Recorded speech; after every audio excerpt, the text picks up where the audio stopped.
Good morning, everybody. Thanks for joining today at the last day of the Capacity Building Hub. My name is Rosibel Martinez Arriaga, and I am a PCCB member on leading group on cross-cutting issues. So this is our final day at the 4th Capacity Building Hub, and today's theme, as per tradition, focuses on the PCCB focus area. But before I go into the focus area, for those who are new here, let me explain a little about the PCCB. So it was established at COP21, and it seeks to address gaps and needs, current gaps and needs in implementing and further enhancing capacity building activities for the developing countries. So to support the PCCB's mandate and mission, the committee also launched the PCCB Network in 2020 as a voluntary organization of stakeholders who are working on capacity building related topics. So the PCCB regularly mobilizes the experience of its network members at the regional level through PCCB side events, webinars throughout the year, and the UNFCCC Regional Climate Weeks. And at the international level, we have the PCCB Capacity Building Hub, like today here at this COP. So coming back to the theme of the day, the PCCB annually focuses on area related to enhanced technical engagement on capacity building. The focus area for 2020 is building capacity to facilitate the coherent implementation of nationally determined contributions in the context of national development plans and sustainable recovery. Therefore, in this context, this thematic day would provide a space for capacity building stakeholders to share relevant experiences, good practices, tools and methodologies, and lessons learned. This summer in July, I had the chance to participate to moderate a PCCB side event at the Latin American and Caribbean Regional Climate Week hosted by Dominican Republic. And the panel event was capacities needed for the vertical and horizontal integration of nationally determined contributions. This side event is a part of a series of events where my colleague Farhat will be sharing her experience of the same topic from the Africa region.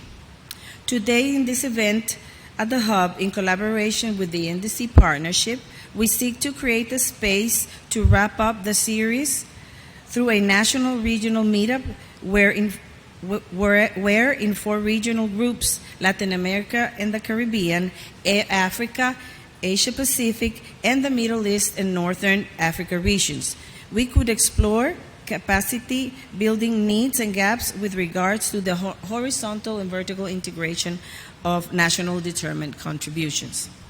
So before I give Farhat the floor to share the outcomes from the side event in the Africa Climate Week, I would like to share the outcome of the event in which I participated at the LAC Week.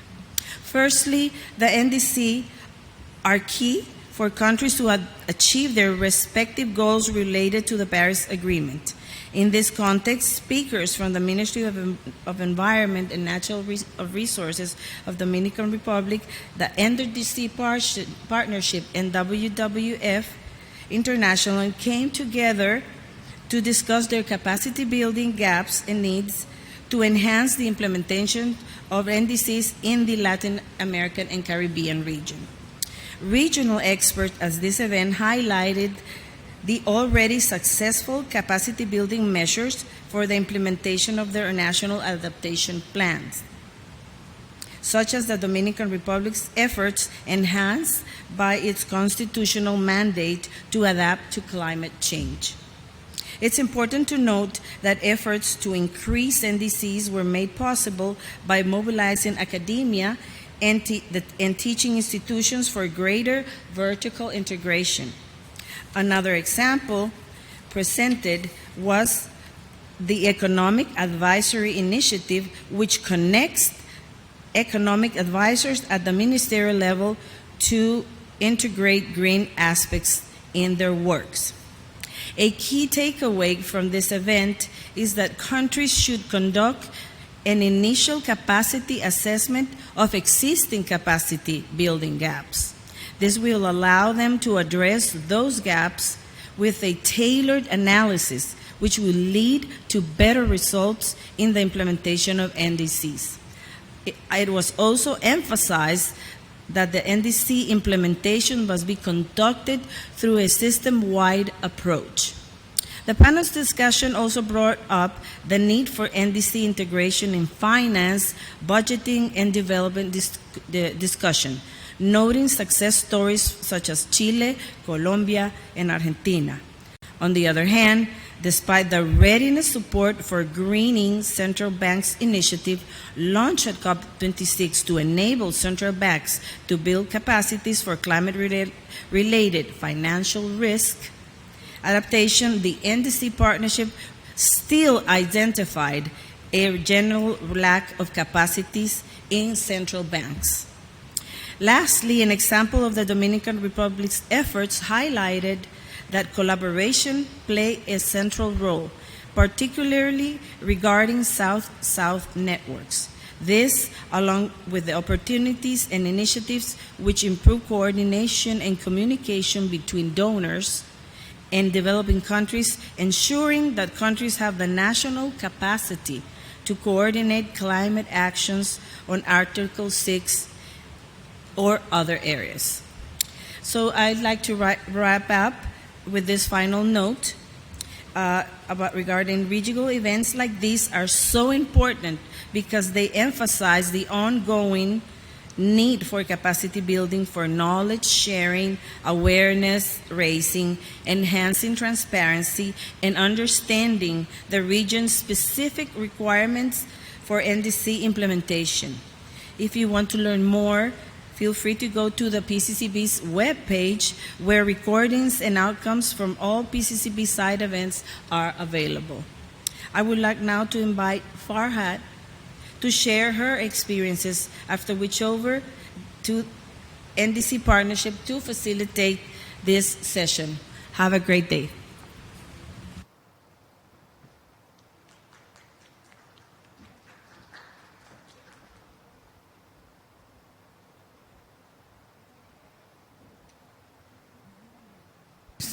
Good morning, everyone. I'm Farhat Mbaruk. I'm one of the members of the PCCB committee.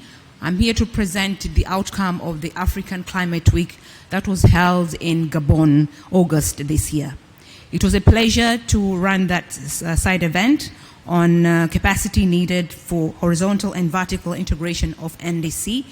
The speakers in that side event were from NDC Partnership, International Renewable Energy Agency, the Global Green Growth Institute, the African Leads Partnership and African Group, as well as negotiator expert from the African Group was there with us to discuss the capacities needed for horizontal and vertical integration of nationally determined contribution in the context of Africa.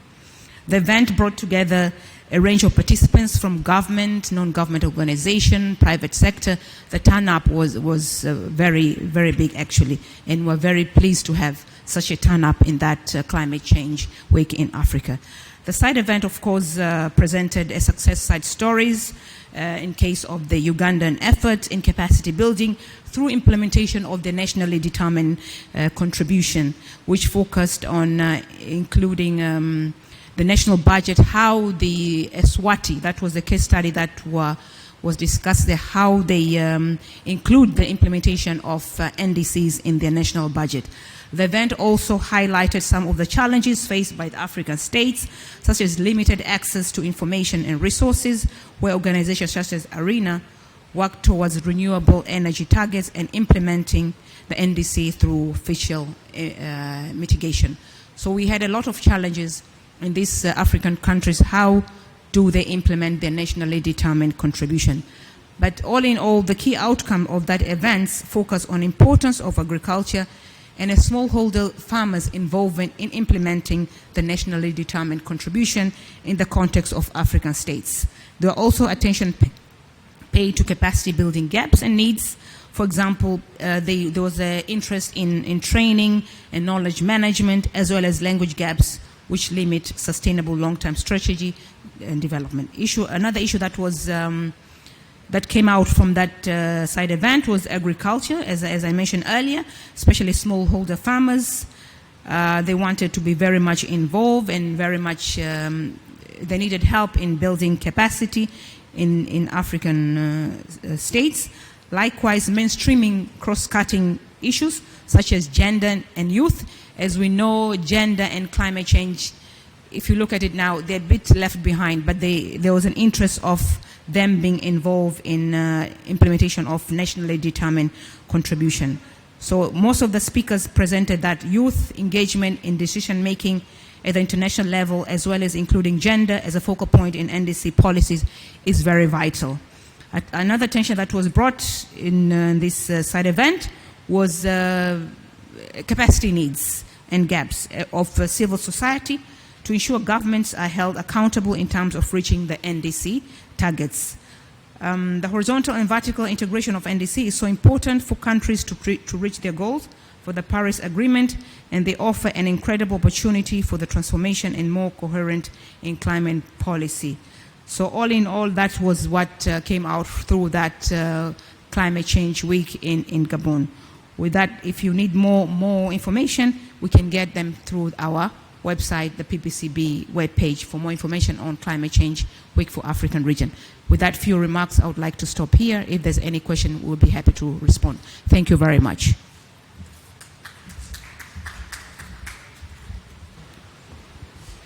Well, thank you very much. Good morning, everybody. Thank you to the PCCB members for providing the outcomes of the discussions of the Climate Week's event. I think it was really insightful, all those outcomes, and will help us shape the way to moving forward from now on. My name is Jennifer Hanna. I'm the Regional Manager for Latin America and the Caribbean from the NDC Partnership, and I'll be your moderator today for the event on capacities needed for horizontal or vertical integration of national determined contributions, NDC, at the Capacity Building Hub. For those who doesn't know about the NDC Partnership, the NDC Partnership brings together more than 200 members, actually 207 members at the date, including more than 115 countries, developed and developing, and more than 80 institutions to create and deliver on ambitious climate action that helps achieve the Paris Agreement and the Sustainable Development Goals.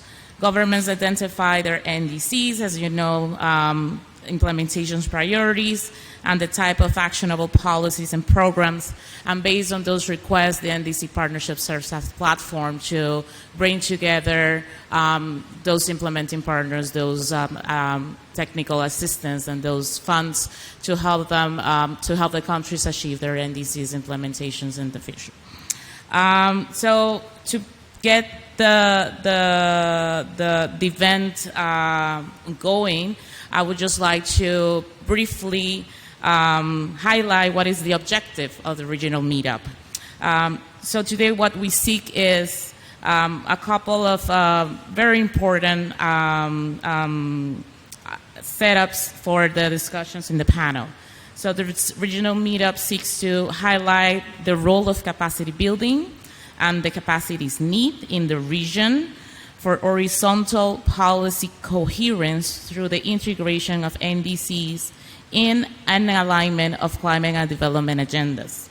Highlight the role of capacity building and the capacities needed for vertical policy coherence through the integration of NDC at different levels of governance, namely regional, national, and local. Showcase studies and best practices of how countries in the region have built their capacities and approach the horizontal and vertical integrations of NDCs, and provide members of the PCCB network with a platform to engage and collaborate on a regional and thematic basis and share their experience and best practices related to climate change capacity building. And last but not least, wrap up this PCCB series of events at the UNCCC 2022 Regional Climate Weeks by exploring the topic in Latin America and the Caribbean, Africa, Asia Pacific, and MENA regions. I would just like to get this started, present your speakers in the panel today. We have from the MENA region, Kishan Kudai, Regional Coordinator and Team Leader from the United Nations Development Program, Regional Bureau for Arab States. We also have from Africa, Pemi Gassel, the Director of International Climate Change, Department of Forestry, Fisheries and Environment from the Republic of South Africa. And from Latin America, we have Dr. Fernanda Carvalho, the Global Policy Manager, Climate and Energy from WWF International.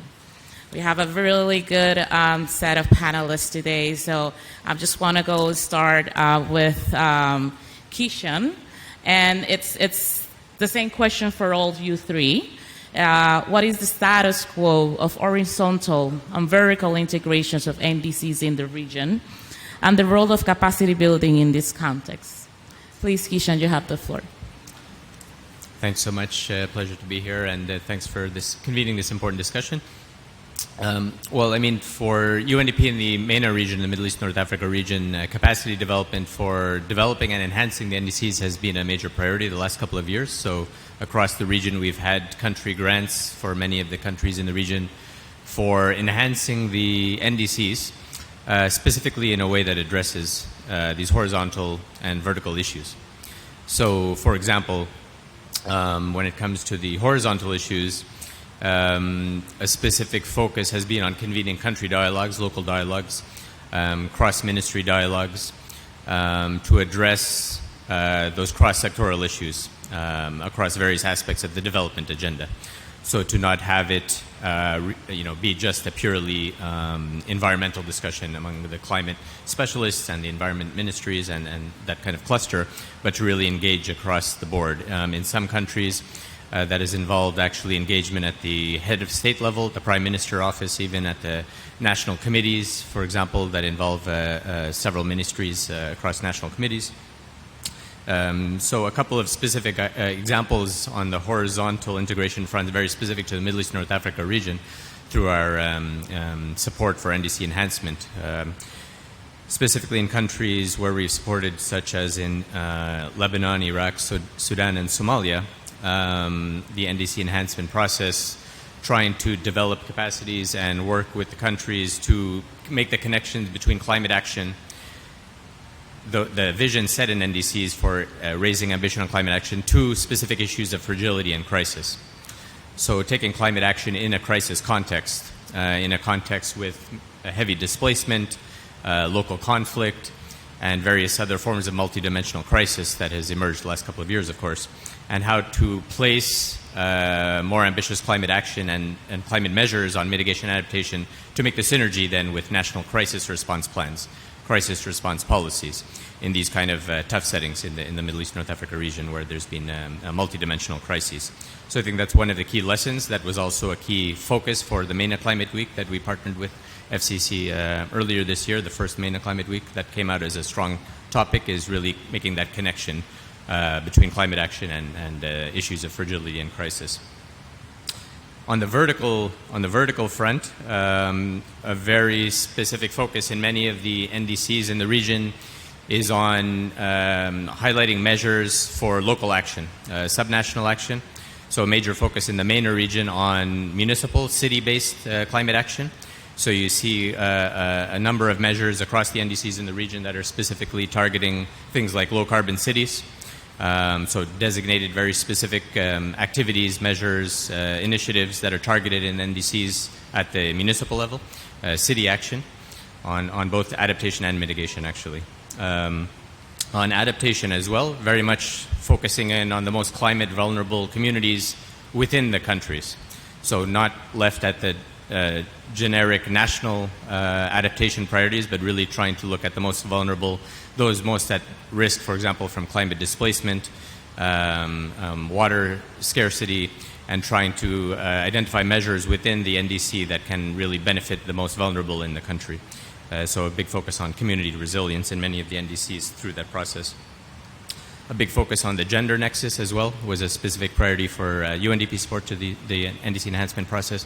So many of the NDCs have also increased the ambition in trying to take climate action under the NDCs that really brings co-benefits for women's empowerment and gender equality.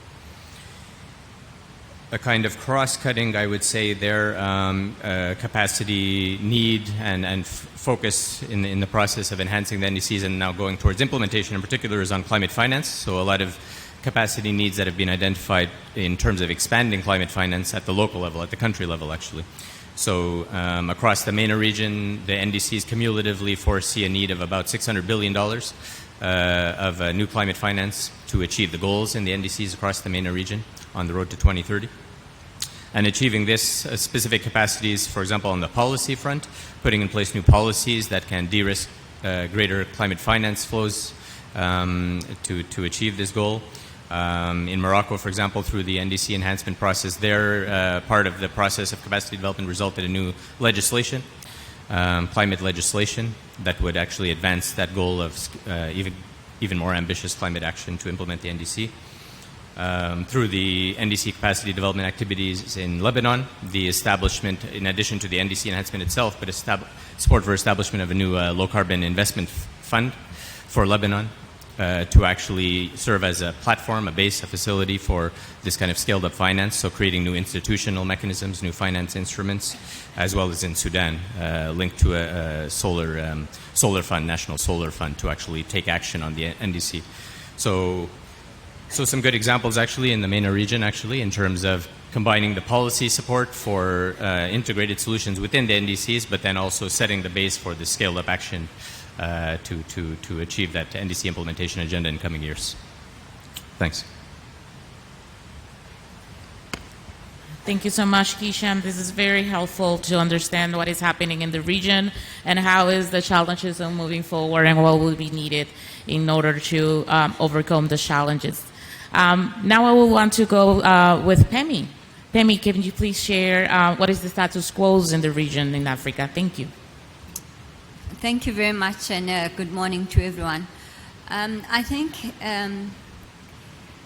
not wanting to repeat what has already been said, I think it's important to first start by saying that what we also realized was that capacity building was an important enabler for climate action. So that is one of the things that was very much important.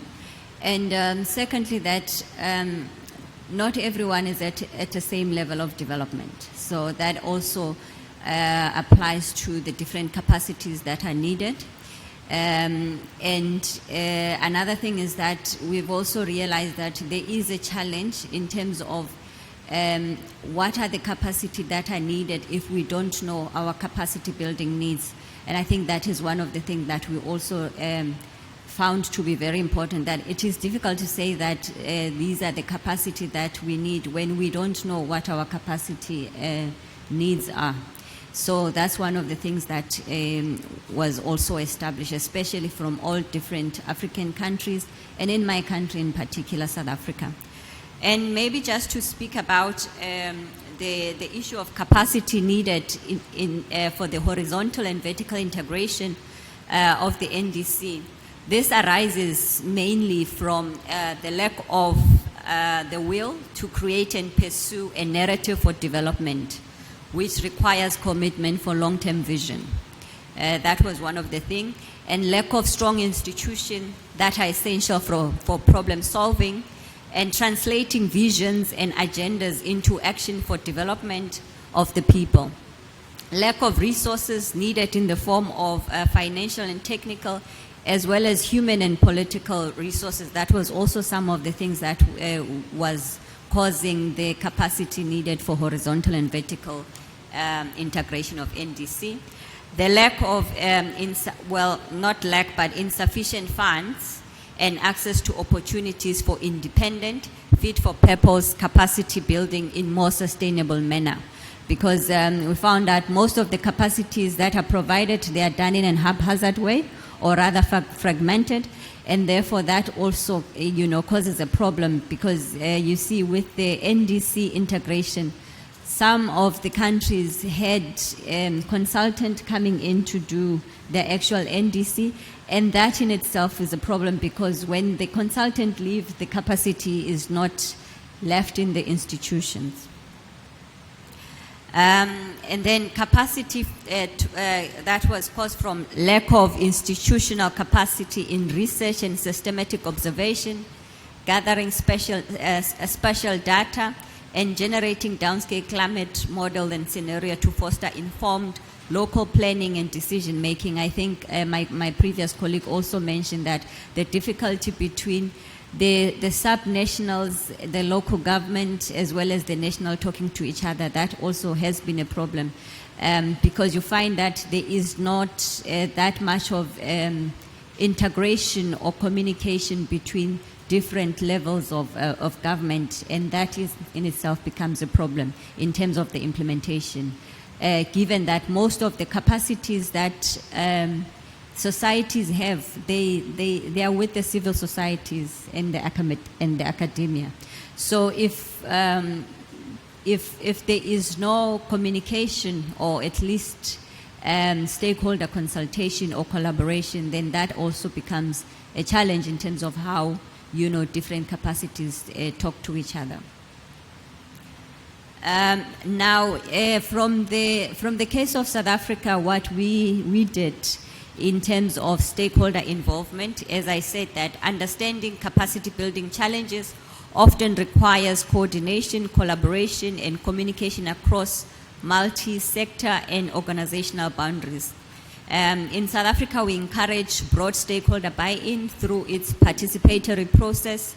We have what we call the National Climate Change Committee, which serves as a platform to coordinate, obtain broader stakeholder views and inputs on matters relating to national responsibilities with respect to implementation of climate action, and bringing together representatives from business, civil society, labor, academia, and the government. And then we also have the Intergovernmental Committee on Climate Change, and this is different government departments also talking to each other. As you know, that the NDC, it's not only a mandate of one department, but different departments. And that was also important to include. And I think the lesson learned and opportunities there was that in terms of lesson learned, we learned that financial and technical resources are hindering progress for integration. Collaboration and knowledge sharing is vital. Capacity building involves learning by doing. Building institutional and human capacity is very important. As I said, that with the consultant leaving, that becomes a problem. Increasing participation in all levels through awareness, so that people are part of the climate action and they are part of the solution. And because climate change action requires everyone, it's not only the responsibility of government. We need to include the need for the inclusion of young people, women, indigenous people, and disabled people, and other marginalized groups was also essential. Capacity building requires a bottom-up approach and not a top-down approach, because it becomes difficult when it is mainly just a top-down approach. But the bottom-up approach was one of the things that we learned was very important. And then the need to take advantage of various platforms to share knowledge and capacitate people using virtual means, as well as through broad-based community outreach programs, workshop meetings, mainstream media, and social media. And just to end, to say that capacity building is intricately linked to climate action, and support is required to meet objectives of the Convention and the Paris Agreement. I thank you. Thank you so much, Pemi. I totally agree with all the inputs that you have mentioned. It's very important, all the issues that you raise. How do we close that loop in terms of, like, if the government doesn't have the capacity in place and they keep coming back, like getting consultancies to like close those gaps, but you still have that capacity gap when they leave. So this is very important for us to keep continuing the work and forming those capacities in the country, but also at all levels of the stakeholders. And also, thank you so much for sharing all the South Africa's experience on this issue, and highlighting that finance is still a main gap on how do we actually going to keep creating capacity, not only at the institutional level, but also at the other resources and human level. So thank you so much for that. So let's go to Fernanda. Fernanda, please, you have the floor. Please share us with us. Good morning. Thank you very much for the invite and for the opportunity to be here sharing our experience. WWF has a little bit of a different experience because we are, as you know, a non-governmental organization, and we started looking at NDCs a while ago because we had the same question that many countries do. What does it mean to put out an NDC? What does it mean to do an NDC? Of course, there is the reference of the UNFCCC, which is the ICTU, the information for comprehensive, I forget what it means now, but there's the guidance for clarity, transparency, and something, understanding. Information for clarity, transparency, and understanding, which is a minimum template of the NDC. And we came up with a different vision of an NDC that we call the NDCs we want, because we believe NDCs are social pacts, really. They should be connected to development, and I think this is very common to the experiences that my colleagues presented and to the vision here. Alignment with sustainable development is key. So we started analyzing NDCs of countries based on 5 criteria on this checklist, which are ambition, of course, looking at strength and targets, looking at finance, and also looking at adaptation, to what extent they would involve adaptation. Fostering systemic change, is the NDC addressing sectors? Is it addressing a just transition and enabling sectors such as health, social development? Inclusiveness and participation. We wanted to see to which extent we had processes in which that allowed all stakeholders to participate, and under inclusiveness and participation, we also assessed the governance in the country to put together an NDC and also to implement an NDC, a contribution to sustainable development, of course, linkage to SDGs and nature-based solutions, and tracking progress. If the country had in place some kind of tracking process exercise, and then we rate NDCs from NDCs we don't want to NDCs we want, and we have some mid categories: short way to go, some way to go, and long way to go. So in LAC, we have about 5 NDCs we want. It was an interesting finding. I think that in terms of participation and governance, that connects very much to vertical and horizontal integration. I could say LAC is a good example. I think that in terms of horizontal integration, we saw that some of the NDCs have, some countries have in place structures like councils or tables or committees that engage all the other ministries, and that's key for the success of the NDC, because it's usually the Ministry of Environment or the Ministry of Climate Change, when you have such ministry, that does the planning. But you need the engagement of other ministries, because usually the causes of climate change are in other ministries, and super importantly, the capacity for budgeting and also for finance. You know, some NDCs are conditional. They are conditioned to external finance, and it's really, really important that the conditionalities are well explained, are well based, that there is a rationale of what you're asking that money for and how this money is going to be implemented and delivered. So that's really key as well. And yeah, so that's what we have seen. In terms of vertical integration, we saw some good examples at LAC 2. For example, the Argentinian NDC, they created a structure through law in 2019 that is that is called, sorry, I'm looking here, the National Climate Change Cabinet, and that has a body of meeting of ministers, so that addresses the horizontal integration piece. There is a focal points table composed by members of the public administration. There is a provincial articulation table, so that's composed by representatives of federal and subnational governments. So that's a good example for the region. So if you have an instance, a governance body that can integrate the subnational governments, that's fantastic, because, you know, a national target could and should be composed of subnational targets, and at the end of the day, those are the ones who will be implementing the NDC. And there's an amplified table also composed by civil society, academia, youth movements, indigenous communities, legislative, executive, and judiciary branches. So that's a good example for the region.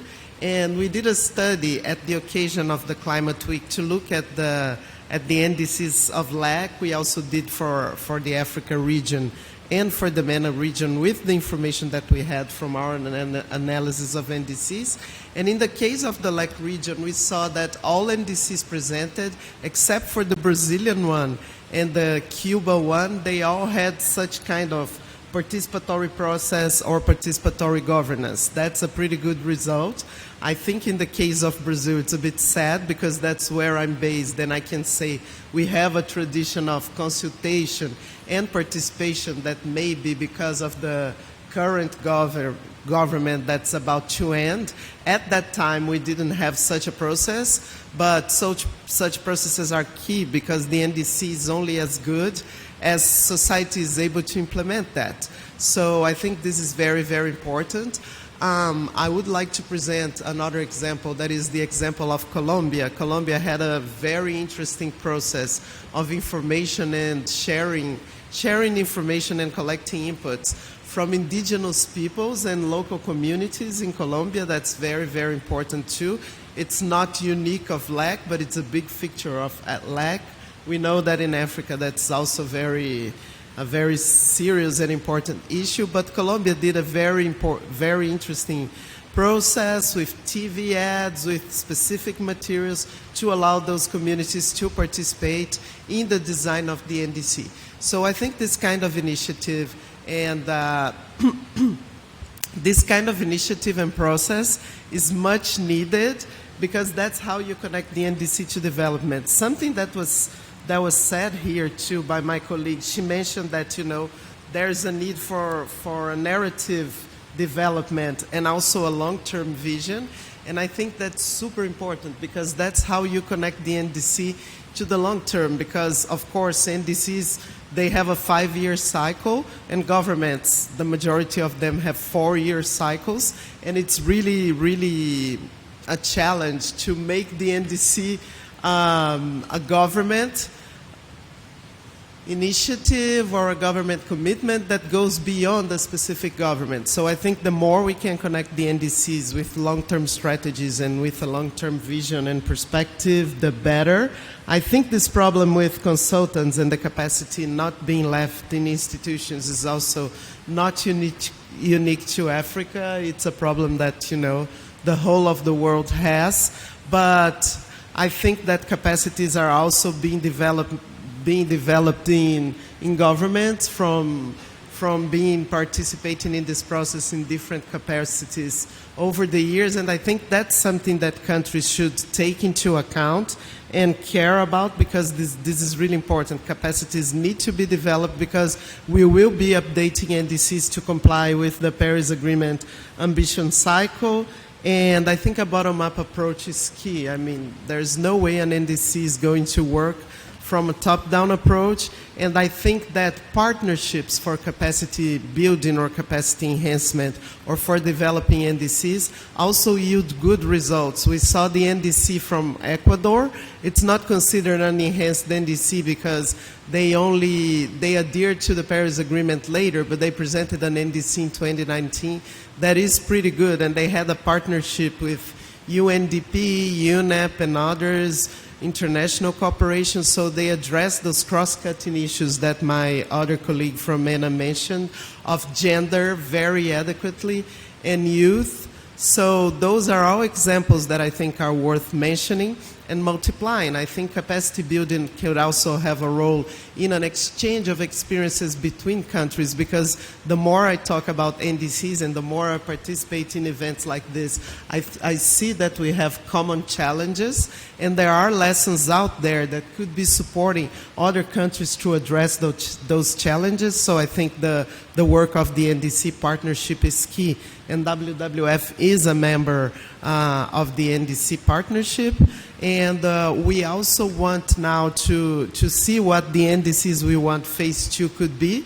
And of course, we think that should be implementation. We are still not where the ambition says where we need to be. The latest synthesis report of the UNFCCC says that, the NDCs that we have on the table now, they will reduce 3.6% of emissions, and we need reductions of 43% according to the IPCC by 2030 in relation to 2019 levels, and that's very serious. And we hope the mitigation work program will continue calling for continuous enhancement of NDCs, because the Paris Agreement allows for that.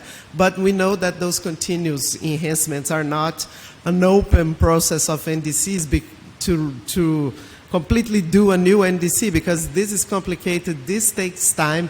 This should entail a participatory process of at least 1 year ahead the enhancement, and we know that's complex. But there are actions, there are sectoral initiatives that could be taken to enhance ambition in between cycles, I believe.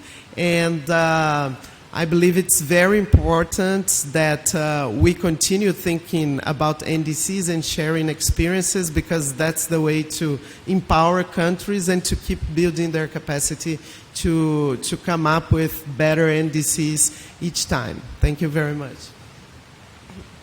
Thank you very much, Fernanda. I actually am very, very happy that you mentioned all of that, because the understanding of what is an NDC and what it means to each actor is very important, because you might think that an NDC is very clear, but it's not as clear as you would think, because there's a lot of different opinions on how an NDC should be, what it will include, and this is a very important conversation for you to have in the country.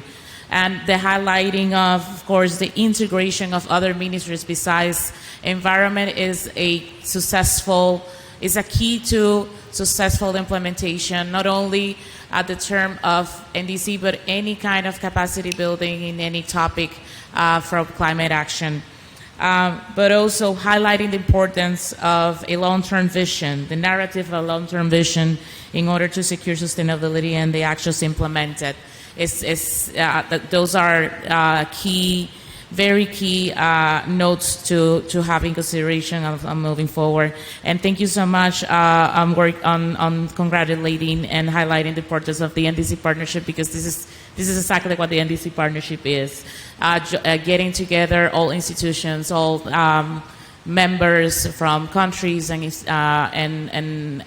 organizations bring together in order to fill those gaps and capacity building needs, but also in policy infrastructure in terms of climate action at the ground level. Thank you so much for that.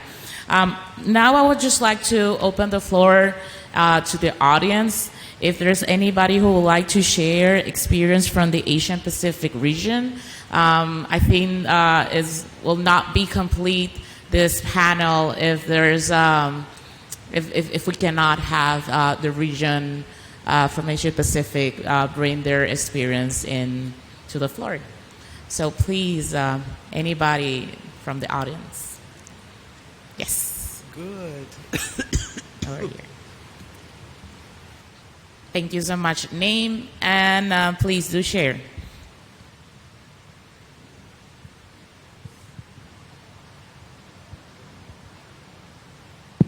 Yeah, it's working.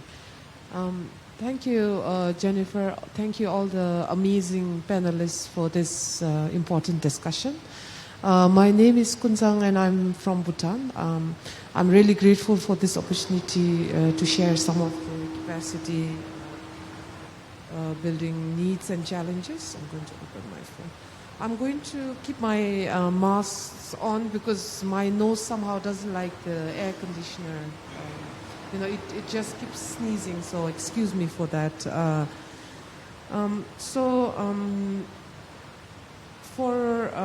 course, I'll speak for the capacity needs and challenges when it comes to Bhutan, which I feel may pretty much speak to some countries, or mostly applicable to countries in the Asia Pacific. So, in the interest of that,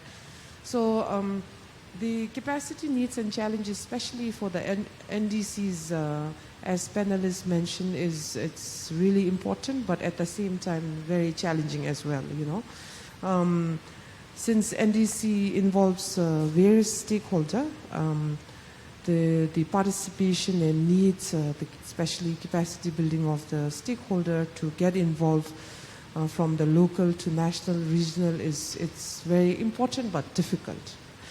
So therefore, for Bhutan, firstly at the policy level, we have National Environment Commission, which is a cross-sectoral body chaired by a cabinet minister, and we have various stakeholders from transport to Ministry of Industry to environment, and then CSO's representation. So this is very much in line with what also WWF representative was stating here, how to have all the interests being represented. So that's the objective. And the National Environment Commission Secretariat coordinates the coordination, involvement, participation of various key stakeholders in the NDC process, in the implementation. So this is very much in line with the climate change policy drafted in 2020. So since the first INDC came in 2015, the policy coming after that was really helpful. Then that kind of made sure that all the relevant stakeholder roles were there, so it was pretty much easy for us, because once it's in the document, then the implementation become easier.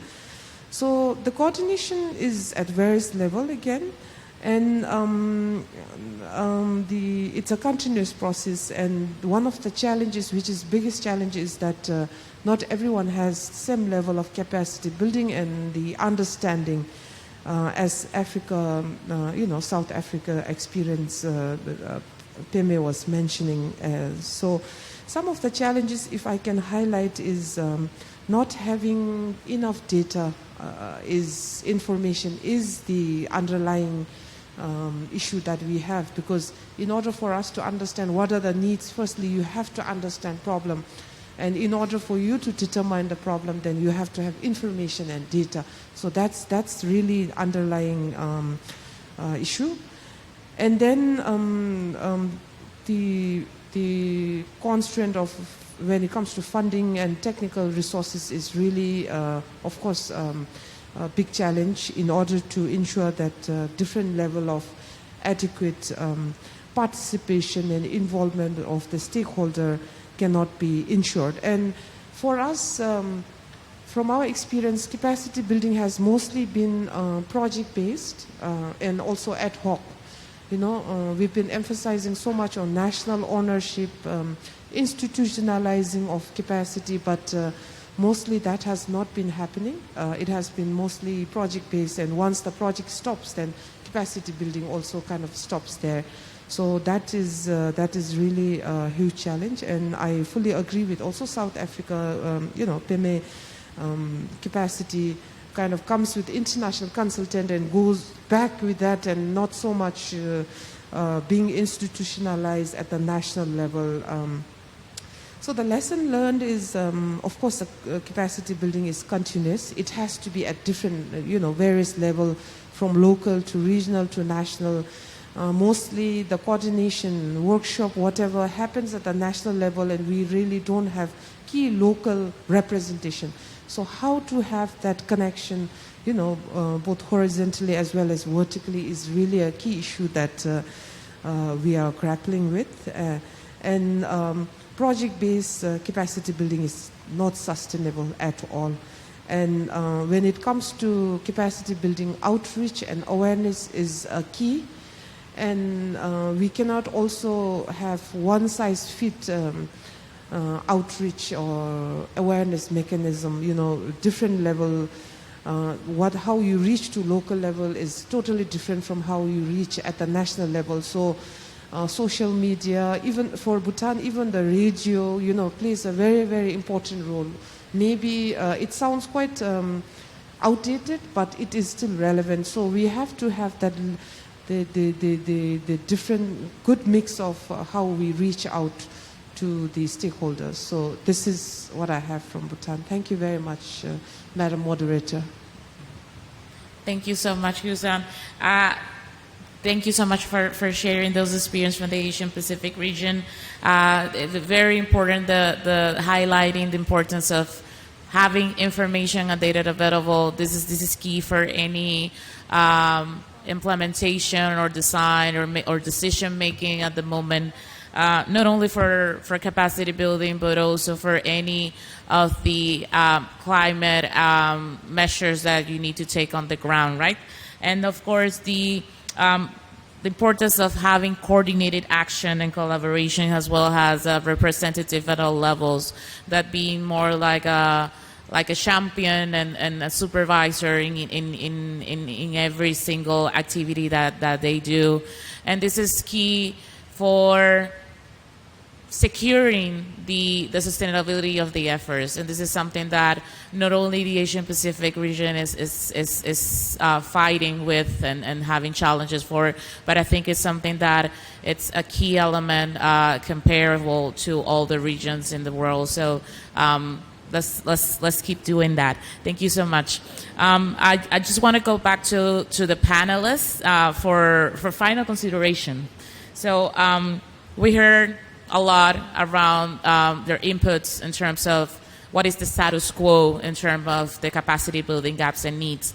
But final considerations in terms of what are the key capacity building needs and gaps in the region with regards of the integrations of NDCs that are low-hanging fruit. What is it that we can do right now at the moment that can make a difference compared to long-term activities? So let's go with Fernanda now. So Fernanda, please. Yeah, so for us at WWF, I think that, we are now playing in this space in between ambition and implementation, because I think that at first it was an effort to define targets.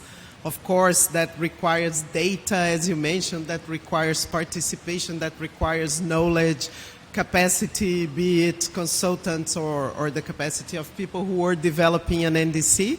But the NDC now also has to be implemented. Of course, we need better targets, but we need to make this pivot to implementation. So I think that from an implementation perspective, we were, as I mentioned before, we were thinking about the NDCs we want phase 2, and our focus is going to be on the implementation. So we are looking at doing policy toolkits for countries to implement with a sectoral focus. So, for example, energy and food sector were some of the priorities that we were looking at because it has to do with our own capacity, the interest of countries, etc. So I think this effort of having tools that are accessible to countries and that can speak to countries on really how to put the needed policies and measures in place is what we are looking at. And of course, that's an effort of capacity building. And we hope we can work with governments and other institutions, of course, in partnership to try to build those capacities for countries with a sectoral focus. So that's why it's so important for us that a mitigation work program that eventually will come out of this COP has some kind of sectoral focuses as well, because we think that's now what countries should look at, to be able to look at the sectors that are important and what can they can deliver on those specific sectors. Thank you. Thank you, Fernanda. Hemi, go over to you. Thank you very much. I think what capacity is really needed, I think we've already said it and I'm going to repeat it. I think what's important is the capacity for the institutions. and sustainable capacity for the institution is what is important. Because we can talk about the capacities that are needed and talk about this and that, but if the institutions themselves are not capacitated, then we're just going to speak until Jesus comes. Thank you. Thank you so much, Pemi. And sadly, Keisha had to leave, but Benjamin, his colleague, is here on behalf of him. So Benjamin, please do share final considerations. Yeah, no, thank you so much, and thank you, colleagues. So my name is Benjamin Basmaji, and I work at the UNDP Regional Hub for Arab States as a climate change specialist. And so to answer your questions, there are a lot of gaps and needs, of course, and something that I want to reiterate is the importance of tools. Something we've seen in the region is basically that we train the different local governments and participants there, and then all of a sudden that information also disappears. So that is a big gap that we basically see. So having a tool where everything is collected is extremely important. That is just a very quick summary of what we see as a gap and need. Thank you so much, Benjamin. Thank you to all the panelists, and thank you for our audience. This was a very rich discussion, and I'm sure that all the inputs that was shared here and all the lessons learned and the gaps remaining will shape the future work on capacity building and NDC implementation all over the world. I think we have run a little bit out of time. I really wanted to give the floor, the audience the floor for any final remarks or consideration, but I see people saying that we run out of time. but I do want to have just one remark from the audience, so I'm just not going to. Okay, so we have several remarks. We have good time? Okay, yeah. Pressure, social pressure. So, no, I'm sorry. So I have the lady on the back first, and then here, there, and the fourth person that is behind you, right? So please state your name and please keep it short, interactions, and please go ahead. Yes, hello, I am Arif from Sudan. It's not a question, it's just a comment for all of us to think about it. I also want to raise the point of the colleague here said about capacitating the institution, but also sectoral upfront challenges. Just to give an example, we were now discussing, for example, if you want to have an NDC which includes waste management, wastewater management, the problem is not that you need how to implement the wastewater, the methane reduction from wastewater management system, but to have the wastewater management system from the beginning. And here is one of the challenges that you need to think about in different developing countries. How can we end up to the end point of having a specific project? Thank you very much. Thank you very much. Very, very good, insightful experience. Yes, thank you. I'm Wood Spencer from Antigua. I've seen some errors made in our NDC. One of the panelists said there's need for good stakeholder involvement across ministries. And when the Department of Environment put their NDC together, the utility companies seemed not to be involved. So they went ahead and ordered all these huge big wind turbines. And today, since 2015, they're sitting in storage because the utility company has had a partnership, public-private sector agreement with a company, and so they don't see the need to rush to renewable energy because they have to pay for this partnership. So their effort is every time somebody gets a permit to install renewable energy, they see it as losing cash. And so they are in no hurry to. Another thing is the sites for these big wind turbines were not properly earmarked. So you want to put it by the airport, you want to put it here. It's a different things are happening. So today, the funding for these big bases was not included in the funding. So we have quite a bit of challenges in Antigua. But it's so important to bring in all the institutions. Let everybody have a common vision going forward. Thank you.